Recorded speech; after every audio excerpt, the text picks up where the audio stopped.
listening to Your Secret is Safe with Me, non-judgmental talk about infidelity with Dr. Marie Murphy. If you're looking for new perspectives on complicated relationship issues, you've come to the right place. Days go by, they're crawling by. Hi, everyone. I'm Dr. Marie Murphy.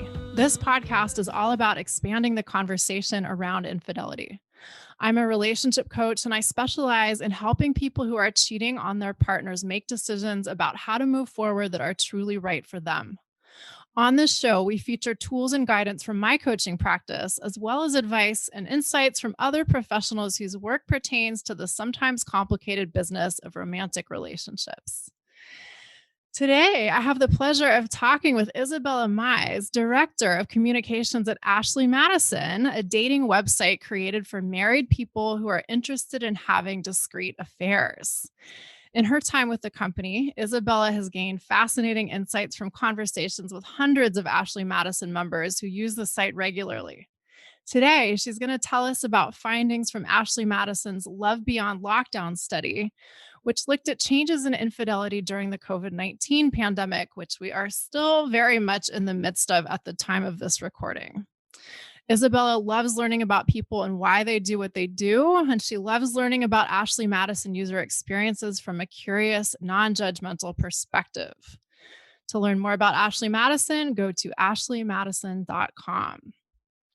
Before we get to today's conversation, this episode is brought to you by Marie Murphy, PhD, Relationship Coaching. I provide shame-free, blame-free, non-judgmental relationship coaching. And you can talk to me about the things that seem too messy or weird or stigmatized to share with your best friend or your spouse or even your therapist, including but not limited to matters related to infidelity. To learn more about my coaching practice or to schedule an introductory coaching session, go to mariemurphyphd.com. Isabella, it's great to have you here. Thank you so much for joining me today. Thank you for having me. It's great to be here. Awesome. Okay. So I know that Ashley Madison is, for many of us, a household name, and it's been famous or infamous for quite a while, but we all know different things. Could you give us an overview of what Ashley Madison is and the story of its inception and all the other things that folks might like to know? Absolutely. So Ashley Madison essentially is a married dating website. So it was a website designed for married people looking to have discreet affairs, primarily with other married people. And it really was, started out of the insight that a lot of married people were crowding singles dating websites. A lot of married people were going into bars and taking their wedding ring off. And so, the founders of the site thought, why not create a place where people can come and be transparent about what it is they're looking for and do it with like-minded people who are looking for the same thing. And we call it, mutually assured destruction. So both people have the equal amount at stake and, the same idea of what they're looking for, in our mind, presents a lot less risk for people. That's so funny. I thought you were going to say mutually assured discretion, but it's both, isn't it? Yeah. I mean, of course, discretion is at the heart of what we offer. People come to us for, that type of affair. And again, the way we look at it, our biggest competition really in the affair space, I mean, obviously prior to the pandemic, was the workplace. That is where so many affairs took place. And, you're putting a lot at risk and a lot on the line there if that doesn't go your way, and if that were to come out. So I think, again, the intent was to create a space where people can be very clear and transparent about what they're looking for, find a like-minded community of people looking for the same thing, and a space to make those discrete connections on our site. Tell us a little bit about Ashley Madison's popularity and reach. How many members do you have? How long have you guys been around? I don't know the exact year. Yeah, so We've been around since about 2003. Oh, has It's it been been that it's long? been a long time. Yeah, we Wow. were really one of the original disruptors in the online dating space, and we're approaching um, close to 70 million members globally since 70 we million. started. Let's just reiterate that for emphasis. Yeah, 70 million users globally. yeah, since inception, since around that 2002, 2003 timeframe when the site really launched and took off. So yeah, it's been a long time. I think we've been around a lot longer than people realize. And clearly there's demand for what we do. Prior to the pandemic, we were at around 15,000 signups per day globally, and Wow. since the pandemic, we've hit around 20,000 a day. So again, there's demand. There's something to it. So I always say whether you agree with it or not, I think you have to acknowledge sort of the demand for a service like this. People are out there looking for us and looking to engage in a discreet affair. So I think, when you double click into that and sort of start to understand why, it's truly fascinating. And I think that's why I've been with the company as long as I have. I'm going on 4 years and I continue to learn more and more each day. No 2 days are alike. I have the gift of, constantly getting to hop on a call with members and hear their story and learn about their experience in a 20 or 30-year marriage sometimes, and the challenges that brings, especially now. I mean, when we're all locked in our houses, Yeah, a lot of people, different times. when I'm not married, but when you take a vow and make that commitment when you get married, it's not necessarily to be around your partner 24/7 and working from home and homeschooling your kids at the same time. So I think the pressures today placed on a married couple, is unlike anything we've ever really seen before. And Yeah. so I think Ashley Madison has really proven to be a release valve during the pandemic, and I think it's why we continue to see people flock to our site. Is they're craving those outside connections and Yeah. just Let's that hold off play. on all of this pandemic related stuff and tell us about some of your impressions of users' experiences and the conversations you had with users prior to the pandemic. What were some of the dominant themes in these kinds of conversations? And I know this spans several years and lots of conversations. So just pick out what you think is most salient. Yeah, I think I was really surprised to learn um, how many sexless marriages exist out there. Sure. Yep. And so that was definitely something that right out of the gate when I started working at Ashley Madison, I came to realize, like, my friends, the ones that are married, they've been married 1, 2, 3 years. Like they're still really early on in their journey. A lot of them don't have kids yet. So marriage seems great. It seems fun. It seems like something I could do for sure. And I want to get married one day. But what I get to do is talk to people who are like way further down the line. And a lot of couples, like we're talking some couples not having sex for 10 years Right. Yep. and living in the same house and raising a family. And I think um that that need to get your sexual needs met without really wanting to exit your marriage is a tough area for people to really work around. And I think what I've found our members have experienced is when they outsource the sex part that they're not getting in the marriage, it allows them to actually preserve their marriage long Right. term, because it the best way to explain it is I think it just sort of alleviates the pressure placed on one person to fulfill all of your needs. So Yeah. Yeah. I had a member say to me, our marriage is perfect in every room but the bedroom. That's a great quote. And I like that. I thought that was such like a clever way to put the real truth in all of this. Is it takes a lot to build a life with someone, and when you're investing decades into a marriage and all of a sudden you're not having sex anymore, and 1 year turns into 2 years, turns into 5 years, that wears on you, but you're also not really willing to go out there and start from scratch with someone new. Sure. Oh yeah. No, I see. It's fascinating for me to, hear this like with bigger numbers behind the anecdotes because I see this all the time. But Ashley Madison has far more users, 70 million worldwide, than I have clients that I see. And so it's the volume of data that you guys are working with really is, it illustrates these kinds of dynamics and the trends in these dynamics in such a powerful way. And something that, I think really surprises a lot of people, both some married folks and unmarried folks alike, is that, a fair number of marriages, whatever the specific number happens to be, like become sexless over time. And that doesn't necessarily mean that people want to blow up the whole relationship or the whole family unit. And that presents a really interesting conundrum. And Yeah. the And other thing, and I wonder like if you've talked to users about this, but the other thing that I think is really interesting is that not everyone either wants to or knows how to open up the relationship to have some sort of a consensual non-monogamy situation happening. I totally agree. It's not an easy conversation to broach. I think To a put it lot of mildly.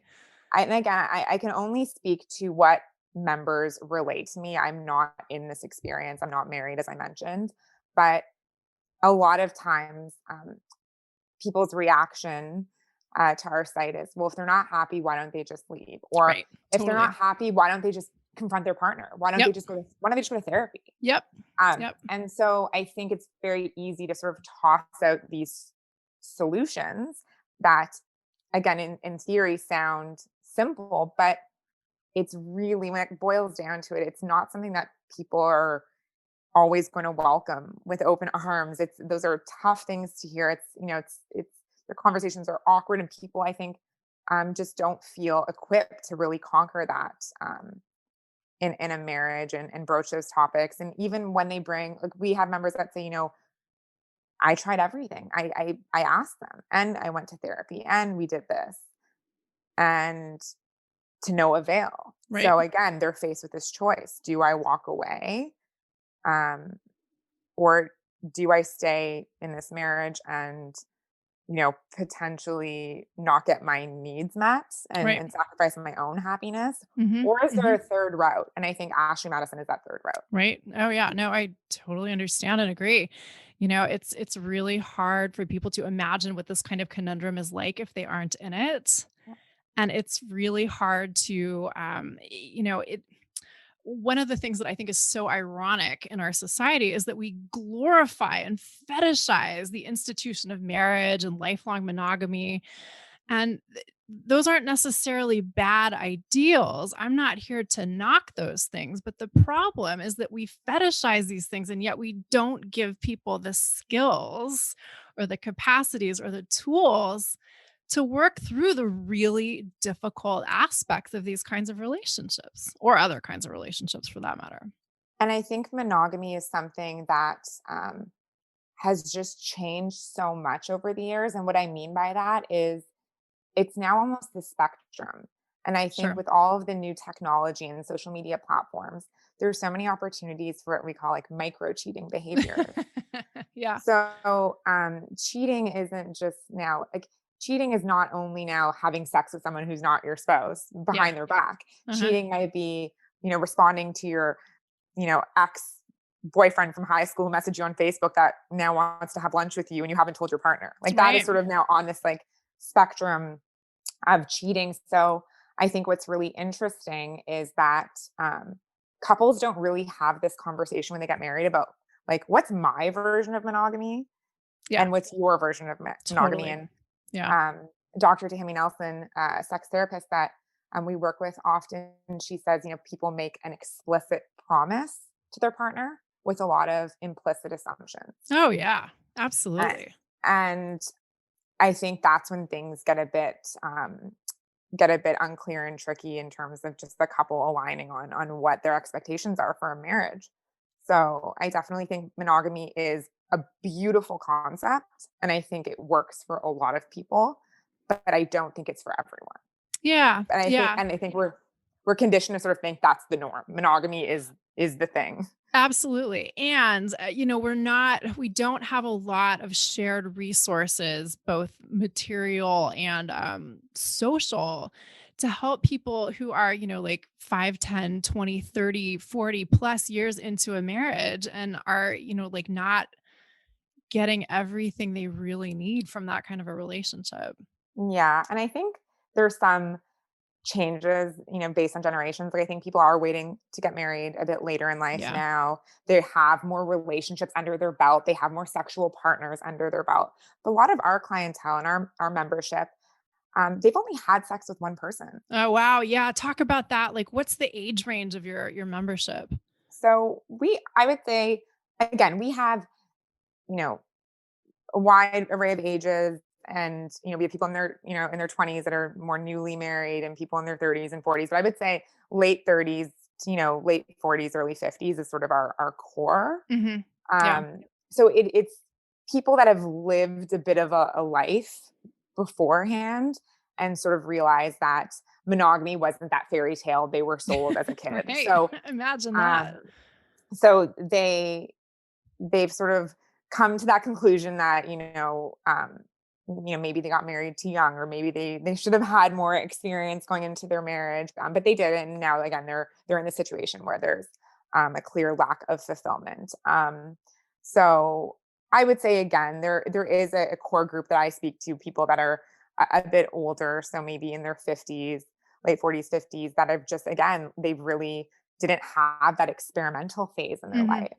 So Hmm. it's so Hmm. it's so interesting for me to get that perspective because, again, like I'm 35 years old and not married yet. Hmm. So I'm in more of the category of people that have had that life experience prior to marriage. So I sort Hmm. of feel like, okay, like now I'm kind of getting to that point where I'm ready to settle down now, and I don't really feel like I've missed out on a ton. Hmm. Whereas again, they're the flip. They're the people that got married really young, maybe their high school sweetheart, Right. maybe the person they lost their virginity to. Right. Sure. Um, and it's almost like sometimes they don't even realize, it doesn't even occur to them that there's more out there from a sexual fulfillment perspective because it's all they've ever known. So Yep. then they start talking to people and their friends and they go, wait, what? Like, what? Yeah. And then I think that's when the light bulb goes off, like, okay, I'm not that old yet. I should still be having orgasms and pleasure. And this part of my life, I'm not ready to turn the lights off yet. Yeah. But what do I do? What if my partner has a health condition and doesn't, can't Sure. perform sexually? Or what if their sex drive is just not what it used to be? Or um, they're just not, you know, pleasuring me in the way that I need. Like there's a lot of women I speak to that, okay, maybe they're having sex, but they're having orgasmless sex. Hmm. And Hmm. that's sort of become the norm in their marriage. Right. I mean, they never really learned how to ask for more. So that's a real big challenge for women as well. And I think when they step into their affairs, they go through this sort of sexual awakening. And I think what's interesting is there's a dynamic that sort of occurs from what I've learned in marriages where um, Wednesday Martin actually talks about this in her book Untrue, and it's all about the myths around female sexuality. But this idea that this myth that women get or women are more equipped for monogamy than men are. Right. Oh, But right. Yeah. That's but such a great story. Too bad it isn't but true. the fact is women actually get bored with monogamous relationships before men do, and men sort of go, oh, my wife isn't interested in sex anymore. Mm, And I think a mhm. lot of times maybe the women believe, okay, maybe I'm just not interested in sex anymore, but it's that they're not interested in sex with that person anymore. They've lost Mhm. that attraction to their spouse, or they're Mhm. not Mhm. getting that type of sex they want, and then they have their first affair and it's just like boom, Oh. I love sex. I'm getting off from sex. I'm doing all these things that I never even thought, were possible with my spouse, but I'm exploring this side of myself that I really like. And now I Yeah. want more of that. Yeah. So it's very interesting, I think, um, you know, talking to different men and women and sort of their experiences on their own just sexual journey. And Yeah. I think a lot of them, again, marriage is a huge part of their life. It's the foundation of their life. Their partner is their co-parent. It's their financial partner. They've built a life with this person, but a lot of times they're just not syncing up on what they need in the bedroom. Mhm. Mhm. And I mean, also just to say this again, and the whole idea of opening up the marriage sexually isn't really an option they perceive to be on the table or an option that they want to be on the table. Yeah, and maybe we'll get there, and maybe things are going to change as the years go on. But I just don't know if there's enough of like I don't know if people have enough reference points for what a Sure. successful open marriage can Yeah. be. Oh, Um, totally agree.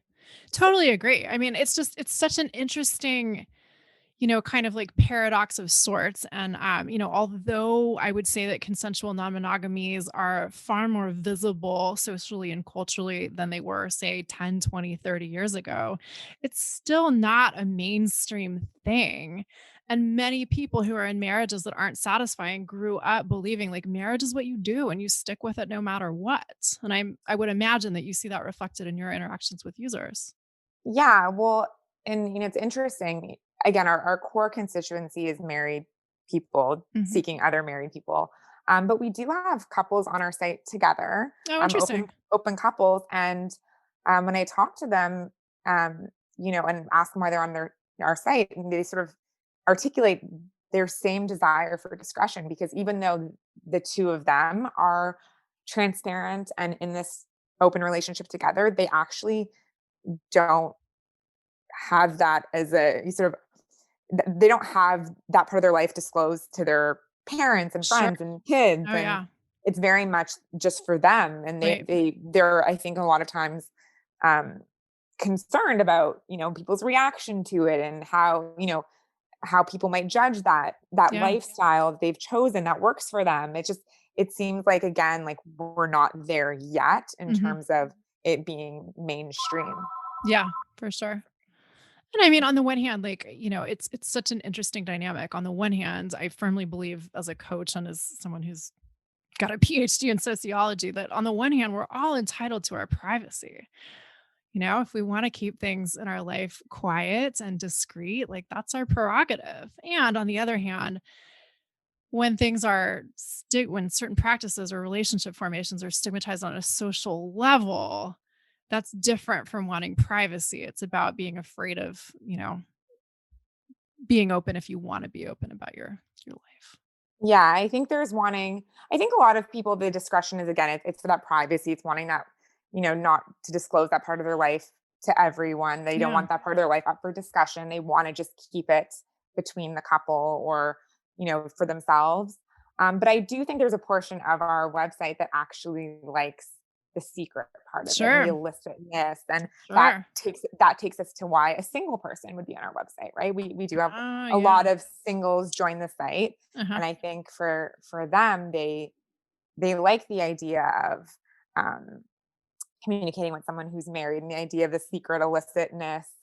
So I think there's so many different angles to this, and I think that's what makes our community so interesting and so rich and just again so fascinating for me to learn about. And yeah, there's a lot Oh, there yeah. to unpack for sure. But For sure. Humans are endlessly fascinating. yes.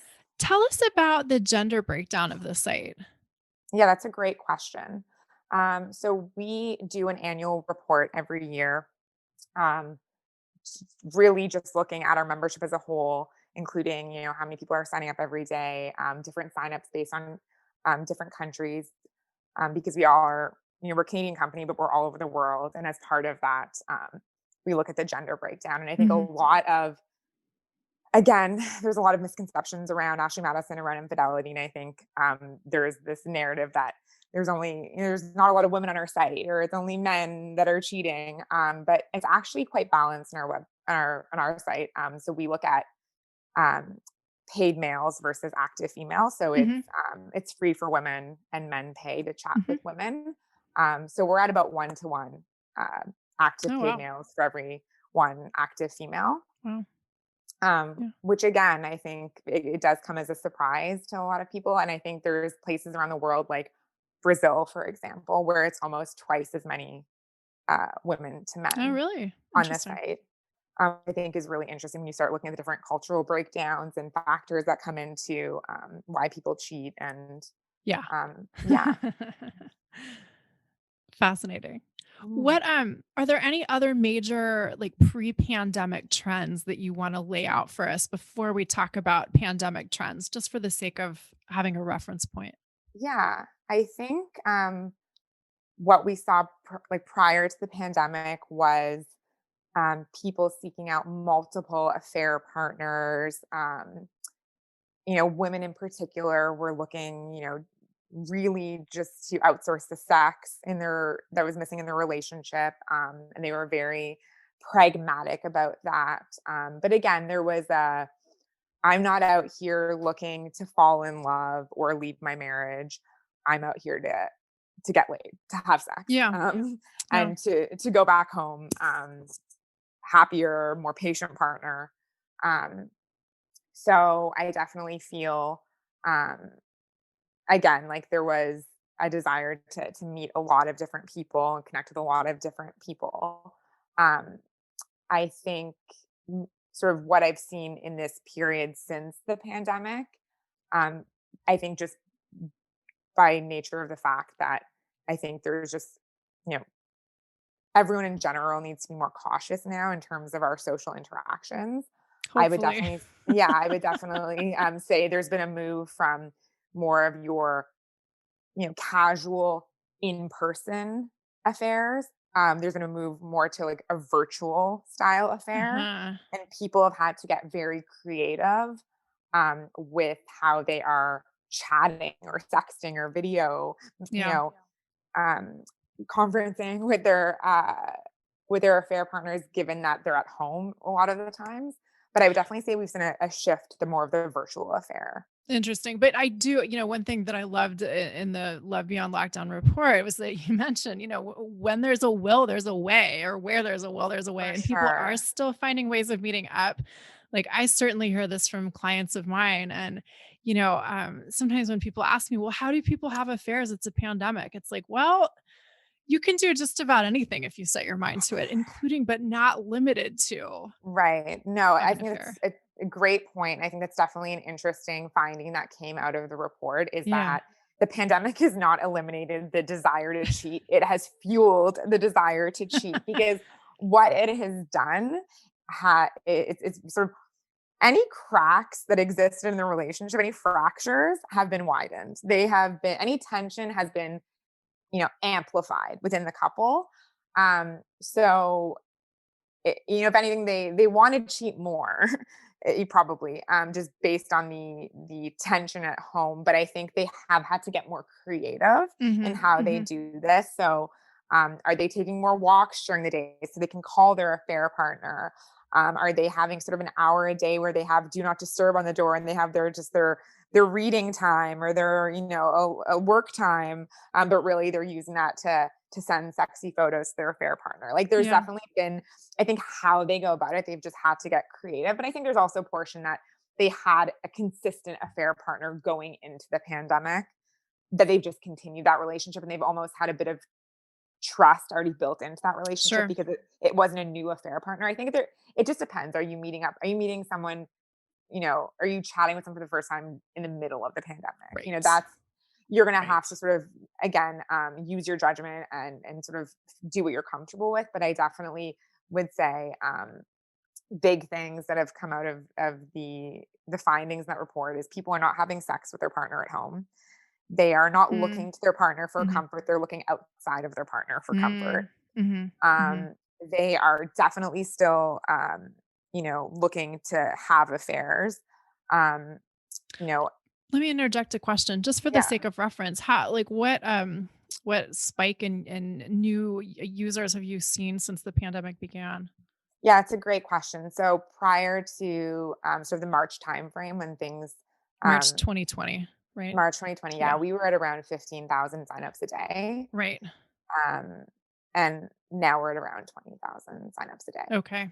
So we Mhm. have seen that bump. And again, a lot of that is that, virtual affairs have definitely gone up. But yeah, there are definitely people still meeting in person. We actually just released what we call our discrete dictionary. So every year we release sort of the latest infidelity terms Oh, based do on do share. based on trends that we're seeing in infidelity. So one of the terms that we released this year was stockpiling, which is essentially building your roster of affair partners that Oh, once the lockdown has been lifted, you'll sort of have these people kind people of in waiting. exactly. So that was a very interesting finding, or a sort of a trend that emerged, which I thought was good. We have a term called lifting the veil, which is when you see your affair partner for the first time in real life without a mask. Um, Wow. Yeah.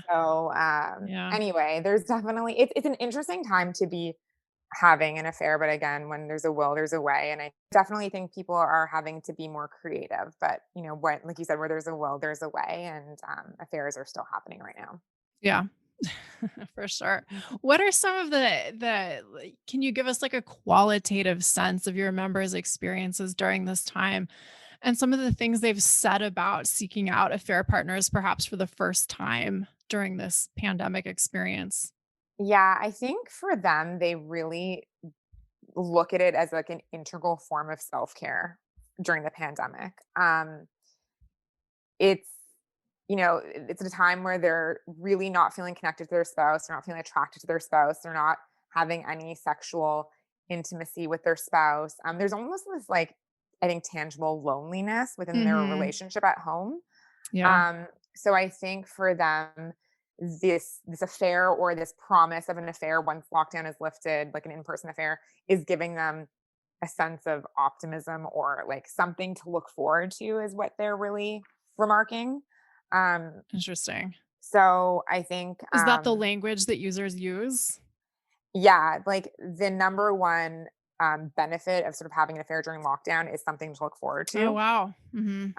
Um, And I think the main reason, really, based on the data, is just that lack of sex or intimacy or connection with their partner Yeah. at home, which makes sense. But what's really fascinating, and this goes back to this idea that people aren't um, having an affair as a way to leave their marriage; they're having an affair to stay married. It's a Right. way to preserve. 92% of members right now that are having an affair, having a cyber affair, in-person affair during COVID, they don't want a divorce. Like Mhm. once lockdown's lifted, they're not sort of waiting for that so they can get a divorce. Like they have no intention of leaving their partner. Which is why, I said earlier, like they're really looking at it as like self-care. It's like getting a massage. It's like, meditating. For them, it's just sort of this thing for themselves that's helping them get through this chapter of their life, this chapter of their marriage. Um, and I think it's been really, really helpful and Yeah. beneficial to them. Mhm. But yeah, we've seen some, and I don't know if you've seen this, but I've seen so many reports of places around the world that as soon as lockdowns lifted, there's like this surge in divorces happening. Yeah, it's gonna be interesting. So I think, again, when you look at infidelity, I think looking at the reality of it, you have to acknowledge sort of the part it's playing, I think, in keeping people married, that maybe otherwise wouldn't have stayed married. Mhm. Can I So ask I you a think there's question? The absolutely. so some folks, as you well know, cheat and don't feel the slightest bit of compunction. Like there's no guilt, there's no shame, there's no like concern. Rather, it's almost the reverse. It's like I'm doing something that is helping me and helping me save my marriage or preserve my marriage. Do you ever talk to users about their experiences managing these kinds of emotions? Yeah, I think what you're saying really speaks to what I hear a lot in terms of people see it as a like, it's for a greater good of like Mhm. again keeping their family together, keeping their marriage intact. And again, a lot of them say, if I wish I could open my marriage, I wish that was a reality. That's Oh, what I would really? do. Uh-huh. But I know it's not possible, based on my partner. That's not something that's realistic. So this is sort of the next best thing. Mhm.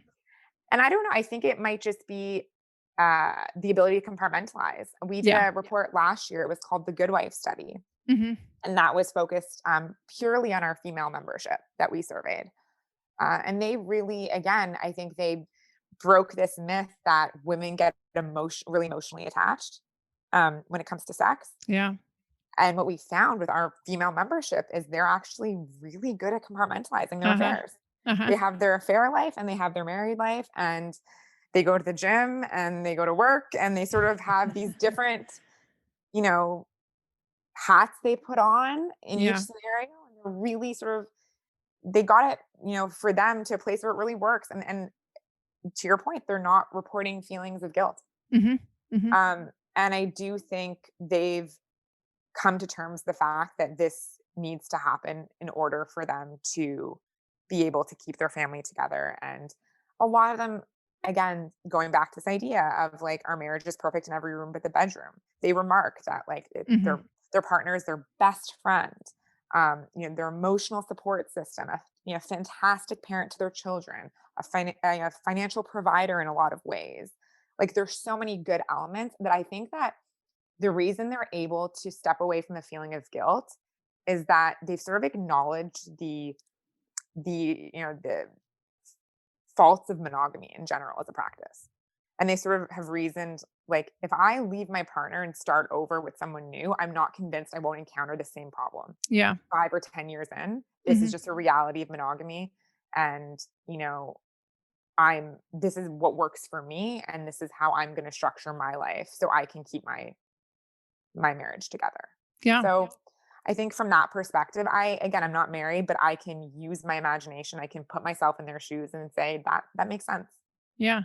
Yeah, yeah. I'd be interested in more detail on how users talk about this, though. And I'm asking for so many different reasons.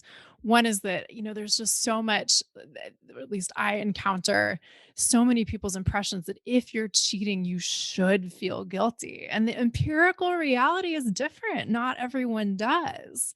But yet at the same time, I'm interested in with, all the data points you have, how people, kind of navigate this if it comes up, for instance, do your users go through a phase of like trying to figure out, well, like this is how I rationalize not telling my spouse about this, or not only not telling my spouse about this, but lying to my spouse and being intentionally deceptive.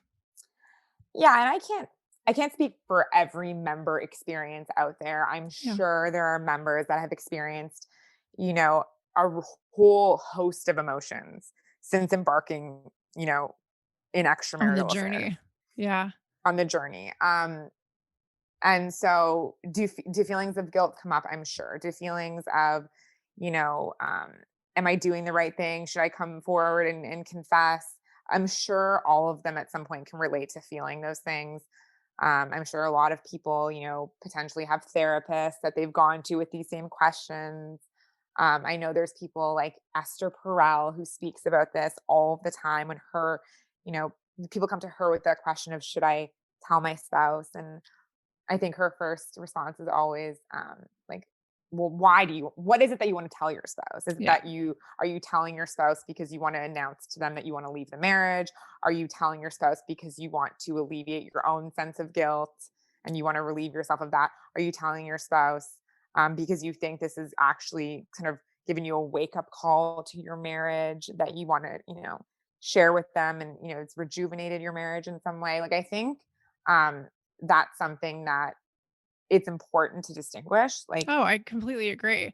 I think, one of the interesting things here is that I think we sort of, again, I'm going to use the word fetishize honesty in our society, but there are many situations in life when people don't necessarily want to know the whole truth. Not everyone wants to know if someone they're deeply committed to in many respects is doing something that technically is outside of the bounds of the committed relationship.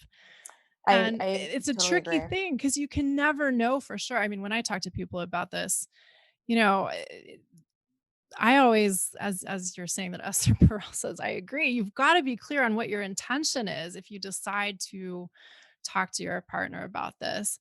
But it's also important to remember that, you don't really ever know what your partner would want. I think some people quote unquote rationalize, that's kind of a loaded word, rationalize not telling about their affairs based on the idea that, their partner wouldn't want to know and what they don't know won't hurt them.